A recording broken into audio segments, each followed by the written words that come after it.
Hola, ¿qué tal? Bienvenidos una vez más a su clase digital. El día de hoy vamos a trabajar la separación de mezclas cuando éstas se encuentran en una combinación de sólido-líquido.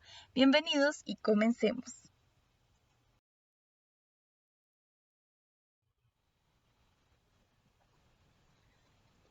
Antes de dar inicio con la profundización de más técnicas de separación de mezclas según los grupos que hemos creado en clases pasadas, pues es muy importante que nosotros recordemos algo que hemos visto en otros videos. Entonces, lo primero de ellos es que ya reconocimos que las mezclas es la combinación de dos o más sustancias que tienen unos componentes característicos, soluto y solvente. Pero además vamos a recordar que según la composición, entonces vamos a presentar dos tipos de mezclas, las mezclas homogéneas y las mezclas heterogéneas. Recordemos que en las mezclas de este tipo que son las homogéneas, homo viene de igual y significa que la apariencia de la mezcla es muy compacta.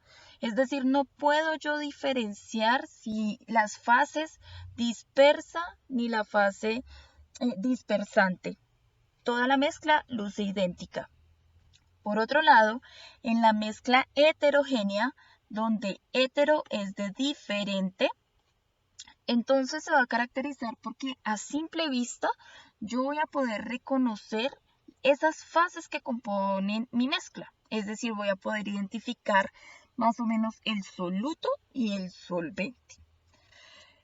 Teniendo en cuenta esto y recordando que las mezclas en cualquier momento se pueden separar gracias a que sus sustancias aún conservan sus propiedades químicas, entonces mencionábamos en el video anterior que para la agrupación de las mezclas esto nos va a servir muchísimo porque nos ayuda a establecer qué tipo de técnica o separación voy a hacer. Entonces recordemos que en la agrupación de las mezclas vamos a tener tres tipos de agrupaciones. Las mezclas que son sólido-sólido, las mezclas que son sólido-líquido y las mezclas que son líquido-líquido. Entonces, en el video anterior veíamos la separación o las técnicas de separación cuando las mezclas son sólido-sólido. Esto nos va a ayudar, como les mencionaba, a determinar qué tipo de técnica voy a usar según la agrupación de la mezcla.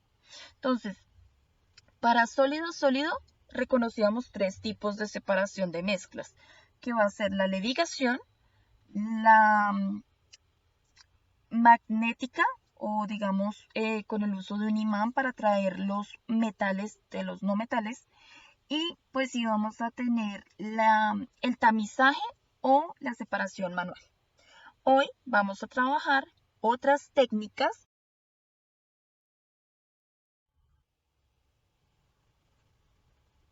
Bien, en este tipo de mezclas es importante que aquellas que pertenecen a este gran grupo de sólido líquido van a contar con lo siguiente. Lo primero es que el solvente es el que va a estar en estado líquido, es decir, la sustancia de la mezcla que se encuentra en mayor proporción va a ser líquida. Mientras que lo que yo agrego a la mezcla y está en menor cantidad a la que llamo soluto o fase dispersa, generalmente va a estar en estado sólido. Entonces, teniendo en cuenta estas características de esta mezcla, aquí vemos un ejemplo donde tenemos agua con arena, que correspondería al sólido líquido. Y según este tipo de mezcla, pues vamos a trabajar hoy unas técnicas de separación especiales para esta mezcla.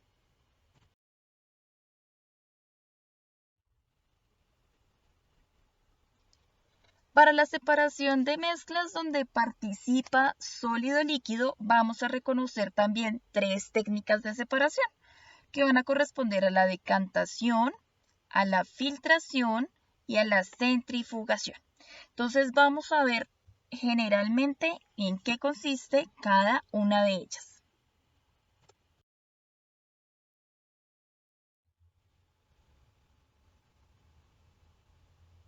La primera de ellas es la que vamos a denominar decantación. Entonces se caracteriza porque tiene en cuenta la densidad. Recordemos que la densidad es la relación entre la masa y el volumen que tiene una partícula. Es decir, que estamos hablando más o menos, obviamente, como de un tipo de peso que van a tener nuestras partículas. Entonces, en la densidad es importante reconocer dos partes fundamentales. La primera de ellas, pues que entre una partícula sea más densa, que va a traducirse como algo así como entre más denso, más pesado, pues va a irse hacia el fondo. Mientras que cuando yo digo que un cuerpo, una molécula o una partícula es menos densa, pues tiene, por decirlo de una manera, menos peso, entonces va a tender a flotar. ¿Listo? Entonces en la decantación vamos a tener en cuenta las diferencias como de pesos entre el líquido y el sólido, es decir, entre el soluto y el solvente. Para que la decantación se lleve a cabo es necesario tener dos elementos fundamentales. Primero, que la mezcla permanezca en total reposo, es decir, que yo no la mueva para que las partículas del sólido no sigan disolviéndose en el agua. Y también voy a necesitar pues tiempo, porque la verdad en la decantación yo necesito es dejar la mezcla quieta por bastante tiempo. ¿Para qué? Para que el sólido, que es más denso o más pesado, se vaya al fondo del recipiente, mientras que el líquido, que es menos denso o menos pesado, pues quede en la superficie, como lo vemos en esta imagen. Entonces, esta imagen corresponde al ejemplo anterior, que era la mezcla de agua con arena. ¿Qué ocurre? Pasado un tiempo, o sea, si yo agito esa mezcla, voy a encontrar que el agua va a tornarse oscura por el color de la tierra, por decirlo de una manera. Pero cuando yo dejo que repose por un tiempo y no la muevo, la dejo quieta, entonces la arena se va a ir al fondo del recipiente porque es más pesada, más densa, mientras que el agua va a flotar y entonces vamos a ver que ya el agua, al no estar tan en contacto con la arena, pues se va a notar un poco más clara. Ya después en la decantación lo que yo puedo hacer es eliminar el agua para dejar en el recipiente solo el soluto. Por eso es que digamos que en la decantación, para yo poder terminar de separar esas sustancias, no me basta solo con el reposo y tiempo y dejar que el agua vaya arriba y el soluto abajo, sino que debo utilizar otra técnica para terminar de separarlas, porque ustedes saben que la arena puede absorber agua. Entonces yo puedo aquí eliminar exceso de agua, pero en la arena me van a quedar unas moléculas de agua. Por eso es que a veces se usa la evaporación, es decir, se calienta, una vez que se ha sacado el agua de aquí, lo más que se ha podido, se calienta la solución y para que las moléculas del soluto, de la arena, suelten por completo el agua y el agua se vaya por evaporación.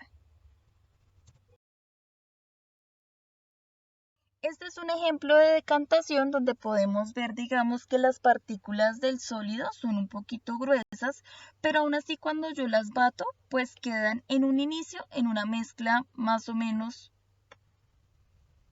heterogénea, muy poco visibles las fases, y aquí en esta mezcla recién agitada no puedo reconocer quién es el soluto y quién es el solvente, pero al cabo de un tiempo yo voy viendo cómo esas moléculas de soluto van bajando porque son pesadas y me van dejando en la parte de arriba, pues me van dejando como el agüita libre. Y si espero más tiempo, entonces voy a encontrar que las moléculas del soluto bajan por completo, se asientan aquí en la base de mi recipiente y el agua se queda aquí. Entonces, este sería un ejemplo de decantación. Recuerden que cuando llega en este punto, si yo quiero retirar por completo el agua y separarla del soluto, lo que tengo que hacer es o calentar esta sustancia para que solo me quede el soluto y el agua se evapore, o sea, se convierta en gas, para poder separarlas definitivamente.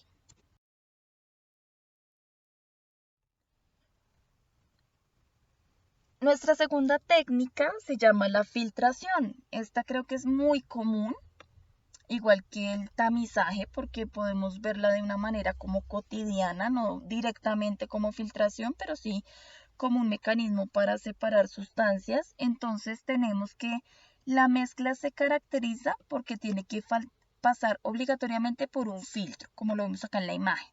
Entonces esos filtros muchas veces son de un papel resistente, donde yo coloco la mezcla del sólido líquido, el líquido va a pasar por el filtro, mientras que el filtro va a retener pues las moléculas sólidas. Aquí lo tenemos, el filtro retiene las partículas sólidas, es decir, en este caso retiene la arena, mientras que deja pasar el agua. A esto que queda aquí dentro del filtro lo vamos a llamar residuo. Esta técnica es muy utilizada en las industrias y en los laboratorios, pero como les decía, en nuestra vida cotidiana también lo podemos ver, digamos cuando se está haciendo el tinto. Entonces recordemos el tinto en un principio, listo, tenemos los ingredientes, agua, café, azúcar. En un momento mientras el agua está hirviendo y el tinto está caliente y yo lo estoy revolviendo, puedo ver que es una mezcla homogénea porque no las puedo diferenciar sus partículas, digamos, a simple vista en un primer instante. Pero cuando yo dejo el tinto durante mucho tiempo, entonces vemos que van las partículas del café que son más grandecitas, van quedando al final de la jarra. Y entonces decimos, ay, el cuncho del tinto. Entonces ese cuncho de tinto viene a ser el soluto que después de un tiempo de esa mezcla donde quedó ese delicioso tinto, pues las partículas que no alcanzaron a disolverse bien en el agua quedaron en el fondo. Y entonces, ¿qué hacen nuestras mamás para atender una visita y que, pues qué pena no servir el cuncho del tinto? La primera es que hay un colador especial para el tinto que viene a ser como un tipo de filtro. Es una telita con unas partículas muy delgadas, entonces yo paso por ahí y él me va a retener las partículas del tinto grandes. Y la otra es que cuando no tenemos ese cosito para poder filtrar el tinto, lo que hacemos es servirlo y lo dejamos un tiempo para que se asienten las partículas del tinto y entonces pues no vayan flotando cuando la persona se lo está tomando.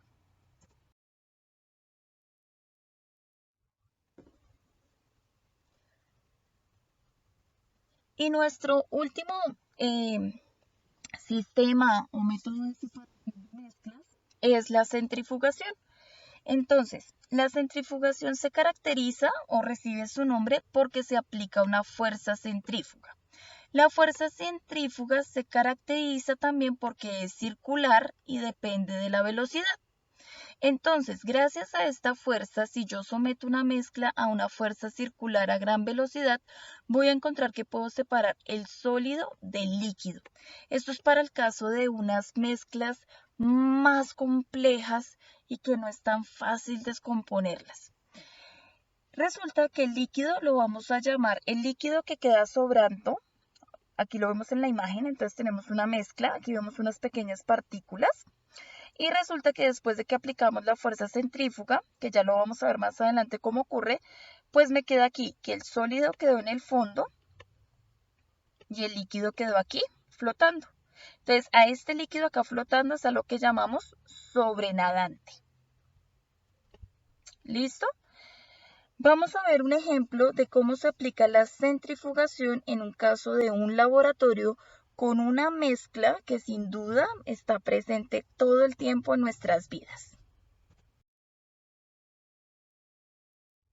Resulta que esa mezcla maravillosa de la cual yo les hablo es la sangre.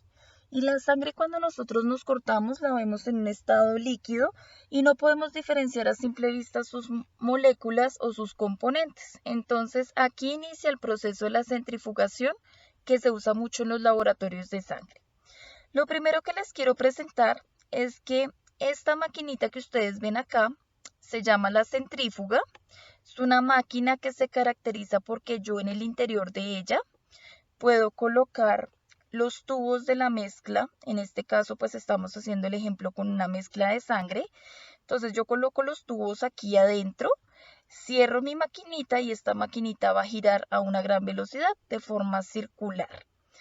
Aquí se está aplicando la fuerza centrífuga a medida que ella va girando y lo que va a hacer es que esta mezcla de sangre, aquí la tenemos, entonces vemos el tubito de sangre que muchos nos han sacado sangre, lo vemos como una mezcla homogénea aparentemente, pero si nos acercáramos al microscopio podríamos ver que hay muchos componentes dentro de esa mezcla. Entonces cuando nos toman los exámenes de sangre y nos quieren estudiar qué características tiene, las sometemos en esta máquina que se llama centrífuga. Coloco los tubitos y los tubitos dentro de la centrifugadora quedan más o menos así, quedan como semi-horizontales, ¿sí? ¿Por qué? Porque la máquina lo que va a hacer es girar a gran velocidad en sentido circular.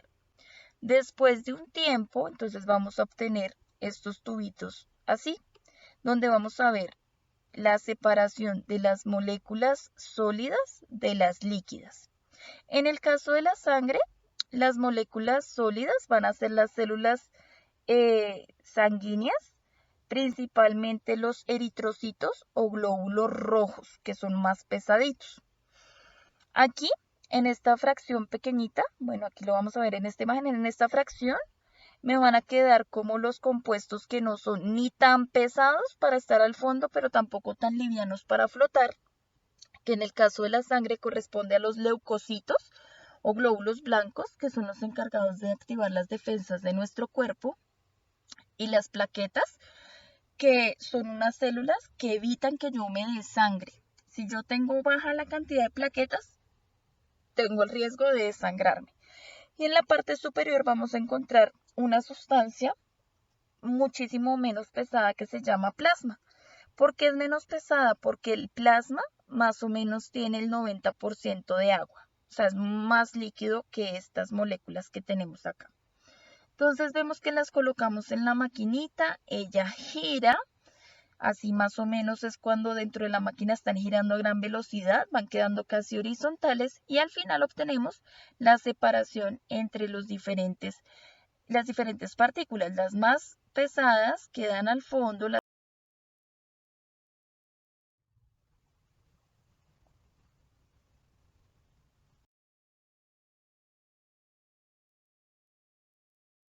La centrifugación. La centrifugación es una técnica de separación de sólidos y líquidos y de líquidos inmiscibles. La separación se consigue mediante el movimiento rotatorio de las partículas impulsadas por una fuerza denominada centrífuga, que tiende a separarlas del eje de rotación. La fuerza centrífuga permite una separación mucho más rápida que si se efectuara bajo la influencia de la gravedad. Separaremos los sólidos en suspensión de un líquido por medio de la centrifugación.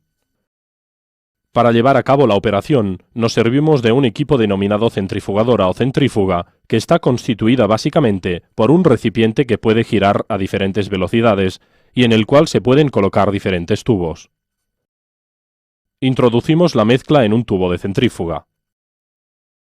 Para la centrifugación, es esencial que se haya equilibrado previamente la centrífuga. Por este motivo, además del tubo que contiene la mezcla, se debe colocar en el lado opuesto otro tubo que contenga el mismo peso en agua, de forma que los dos tubos sean perfectamente simétricos respecto del eje. Las centrífugas deben disponer de una tapa protectora para evitar posibles salpicaduras de las sustancias que se someten al proceso de centrifugación. Una vez colocados los tubos, se programa la velocidad de rotación. La velocidad de sedimentación de una partícula que se encuentra en suspensión en un líquido es función directa del diámetro y del peso específico de la partícula y de la fuerza a la cual se somete, o en otras palabras, del número de revoluciones por minuto que se producen en la centrífuga. Esto equivale a decir que al aumentar el número de revoluciones de la centrífuga, aumenta la velocidad de sedimentación. Una vez acabada la centrifugación, el líquido sobrenadante se vierte con mucho cuidado en otro tubo, con lo cual se obtiene la separación entre el líquido y el sólido. Esta operación se denomina decantación y es la más elemental de las técnicas de separación. Según el caso, es necesario repetir la centrifugación varias veces.